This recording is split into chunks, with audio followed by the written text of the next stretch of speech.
Hello and welcome back to DaveyDacusGuitars. Today we're going to show you how to make your guitar play better by doing a proper setup on the guitar. The guitar we have today doing this on is a John Petrucci Ernie Ball signature model. This particular model features a floating tremolo.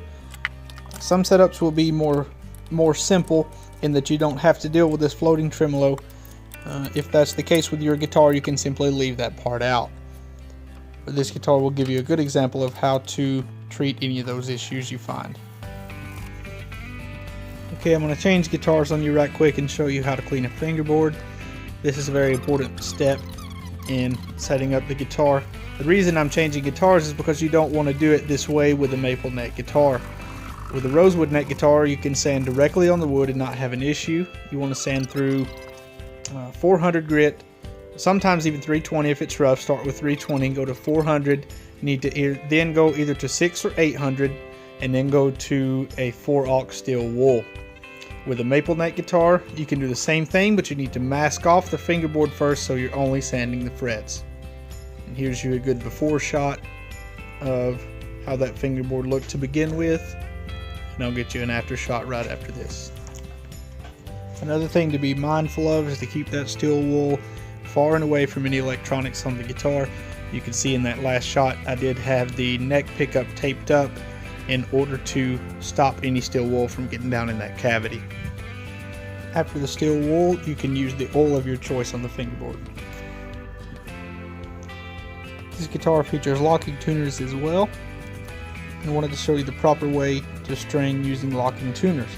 You want to put the string straight through the tuner and pull it fairly tight. You want to pull 85 or 90% of the slack out of it. Doesn't need to be super tight, but you do want to pull most of the slack out.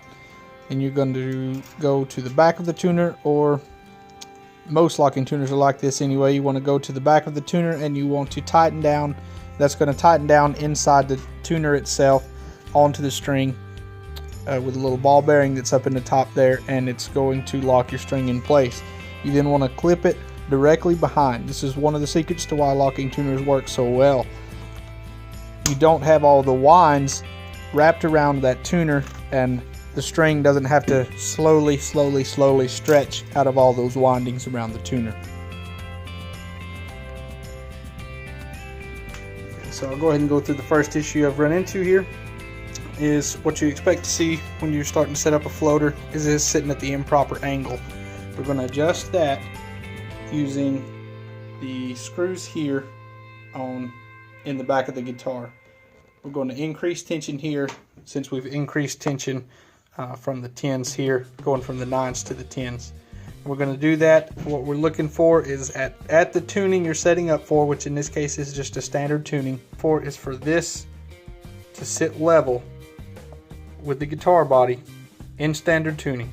So we're just going to adjust these screws back here, give it a little more tension to counteract the tension acting on everything from the strings, and until at standard tuning we get this bridge sitting level with the body.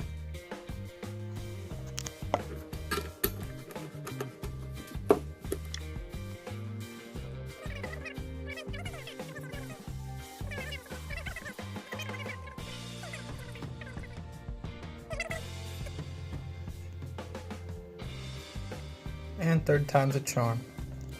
We're right on it there. Standard tuning.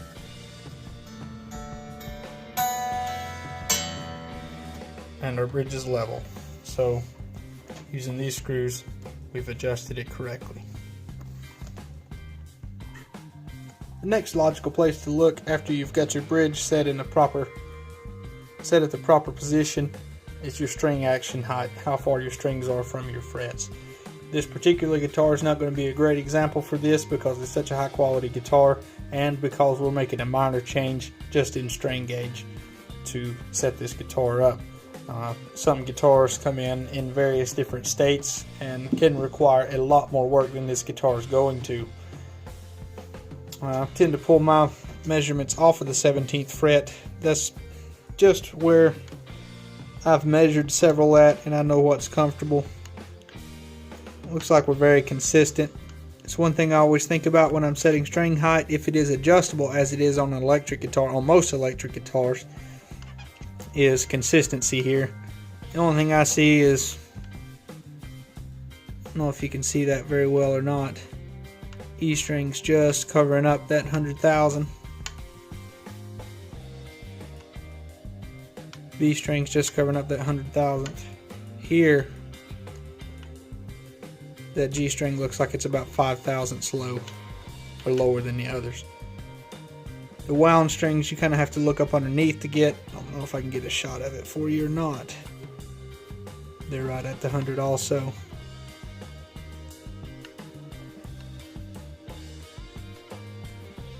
In this case, I'm just gonna take the Allen key that fits this properly. It's another case where you want to make sure you've got the proper tool for this. I'm going to take the Allen key that fits this G string here properly, or this G string saddle here, and I'm going to bump it just barely, probably a quarter round each time. Let's see if we can get it measuring right at 100 thousandths with the rest of them.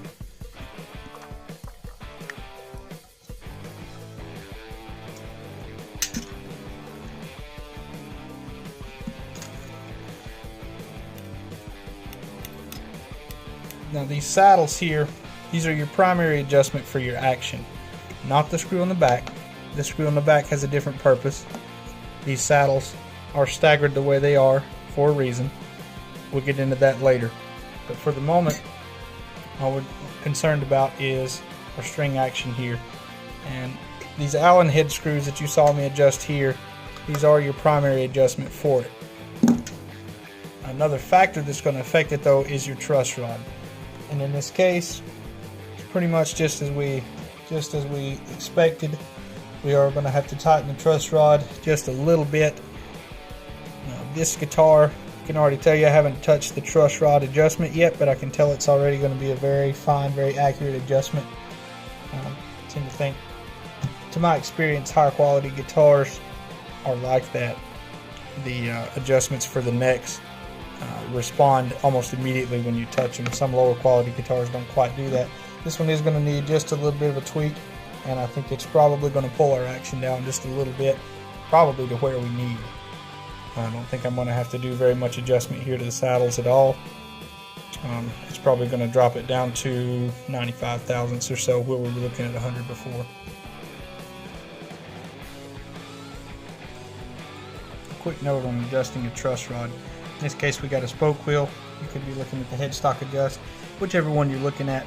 Just be careful with the tool you're using. You don't want to put nice divots right here in these strings and give it back to a customer with a brand new set of strings that's already got some extra wear on it, and it just doesn't look very good. This guitar is not going to need much. I'm going to turn this just a little bit, probably an eighth of a turn from where it's at based on what I looked at. And we're probably going to be in the right spot.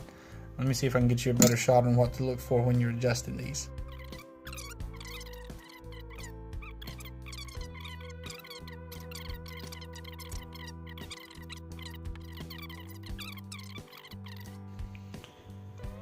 It's going to be fairly difficult to show, but I'll see if I can show you guys how to read it this way. Fret your first fret. Take your other hand. Fret your last fret. And then you want to look for the gap. You want to look for the gap. That's with nothing fretted. First fret, last fret. You want to look for that gap somewhere in the middle of the neck. You need a little bit of a space there. And again, that's my opinion. Everybody's got their own when it comes to truss rod adjustments. But I think you need just a little bit of space right there so the guitar doesn't buzz everywhere.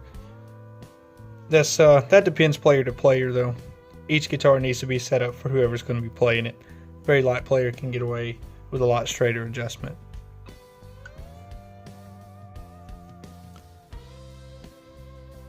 The last step in setting up a guitar is you need to cut your nut slots up here.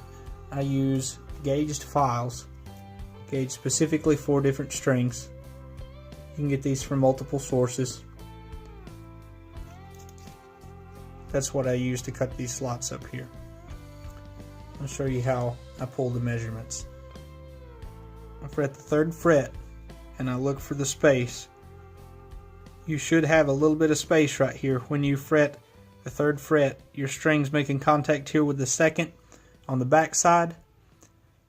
You should have a little bit of space between the 1st string, or between the string and the 1st fret, spanning that gap between your nut and your 2nd string. And again, here I'm checking the 2nd. String's making contact with the 2nd fret, and checking that space. They've got just a small amount of space. I'll just do that with all of them. This particular guitar, like I say, is super high quality. I don't even need to touch the nut.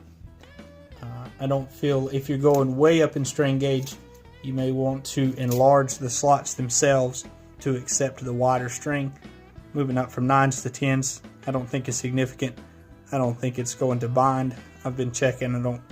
I don't detect any binding or anything like that.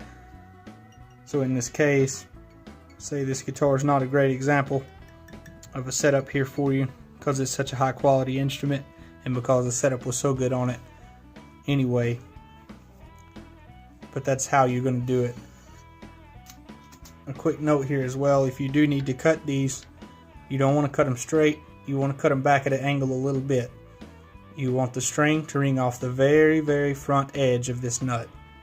If it's ringing off the back edge, like if your slot was like this and your string was ringing off the back edge or somewhere in the middle of the nut, you can get it ringing. You can get a weird kind of sitar kind of sound out of the guitar, or out of that particular string as it'll be buzzing inside the slot itself. So you do want it to ring off the very front edge of the string, and you do that.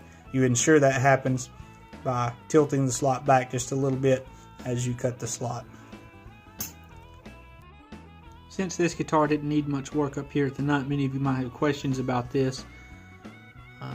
If you would go back and watch the how to properly set up an acoustic guitar, that guitar did need a good bit of work up here at the nut, and the process is the exact same for an electric guitar.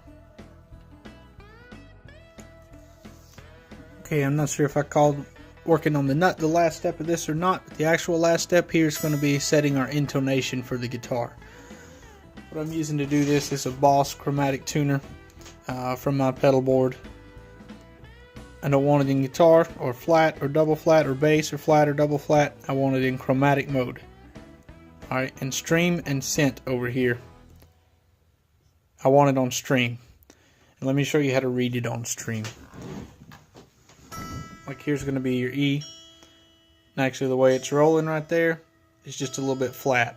See, the farther flat I go, the farther it's ringing. It's running to the left over there. If you go sharp, it runs the opposite direction. What we're going to need to set intonation is just a very accurate tuner that's going to give you instantaneous, at the moment note that's actually coming out of the instrument. The best thing to do this with is one of the old style strobe tuners. I don't think you can get much better than that. But like I say, as long as you've got something that will show you instantly, like I'll try to show you here, as long as you got something that will show you instantly as soon as you have a change, like I'm just going to rock the neck a bit and show you that your E ringing out, and I'm going to pull it. You see it running up. That's just with me barely touching the guitar. So as long as you got something that'll give you that, that's what's going to do it for you. Now, to adjust the intonation, how we're first going to check it, so you want to hit the string open and you want to tune it to the note it's going to be tuned to. Next thing you want to do is fret your 12th fret, and you're going to see how the note tunes as well. So that's open. It's not moving. At the 12th fret, we're rolling just a tad flat, which is actually, that's okay, because I'm just barely pressing the fret. Most players are going to be grabbing a handful of the neck over there, and they're going to be pressing it a little bit sharp. Just with pressure alone, I can push the string either in tune or even just slightly sharp.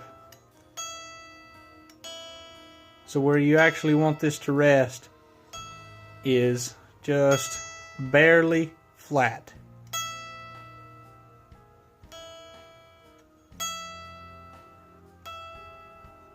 In particular, on your G string on a short scale guitar like a Les Paul or something like that, if you don't set that G string just a little bit flat, it will cause a nasty ringing out note around about the 3rd or 4th or 5th fret up there. Now to actually adjust it, I'm going to show you how to do that. Alright, so now you know how to read the tuner to set your intonation. This is how you know what to do on the guitar as far as your intonation goes. That E string was actually just a little bit too flat. Doesn't need to be quite as flat as it was. So I'm looking over at my tuner now and reading it.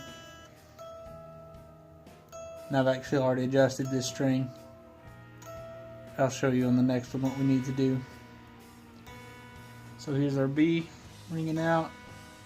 I'm going to get it 100% to tune. Wish I could get you a second shot of the tuner over there, but I don't have a way to do that. I'm going to ring it at the 12th.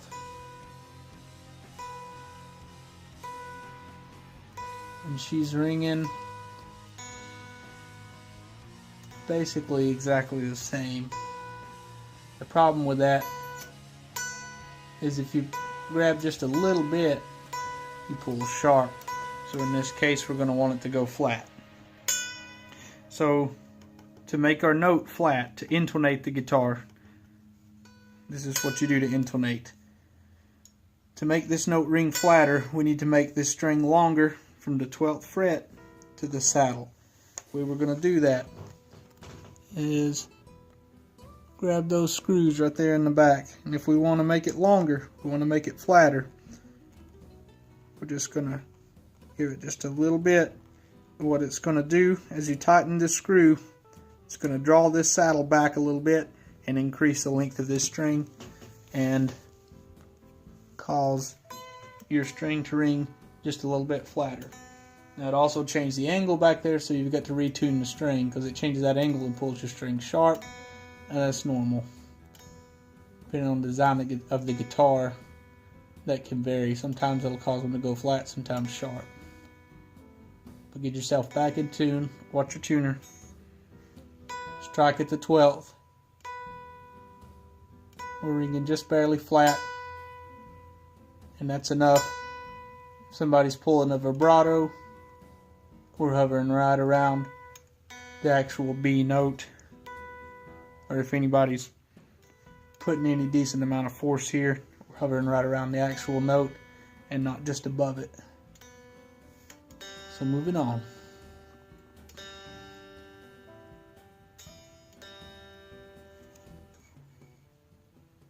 Sometimes I do that, pull on the string a bit just to stretch it some, and also to make sure it's not binding anywhere.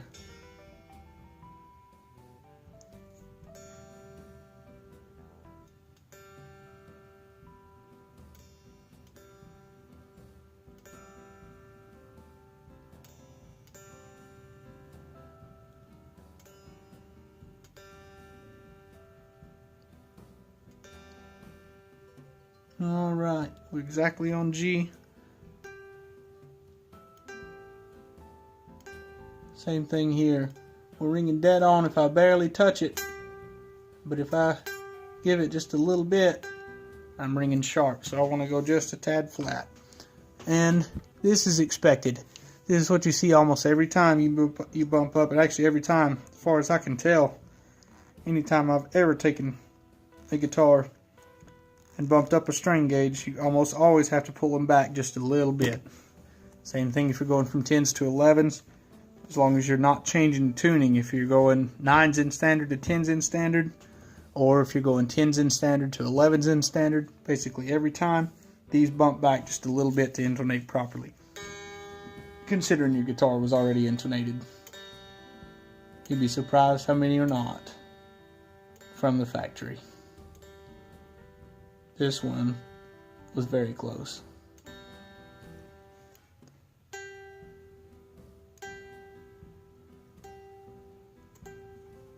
I'm going to go just a bit more. I think you get the idea here. You kind of see what's happening. This is another case where you really want this to be the right size bit for your screws. You don't want to be marring the back of these screws back here. I'm going to go ahead and continue on and do the rest of them. And like I said earlier, we would get to it later. These usually land in a particular location. They almost always land like this in standard tuning. They're going to land, E will be your farthest forward. Usually it's by sets. These three will be in a set, these three will be in a set. Unless you're using a wound third, usually this one will land just in front of the D. But these don't take your screws back here and line them up straight or anything like that. That's not how they're supposed to be. There's a purpose for this adjustment here. But they're usually going to stair step E, B, G, and then they're going to stair step again, D, A, E.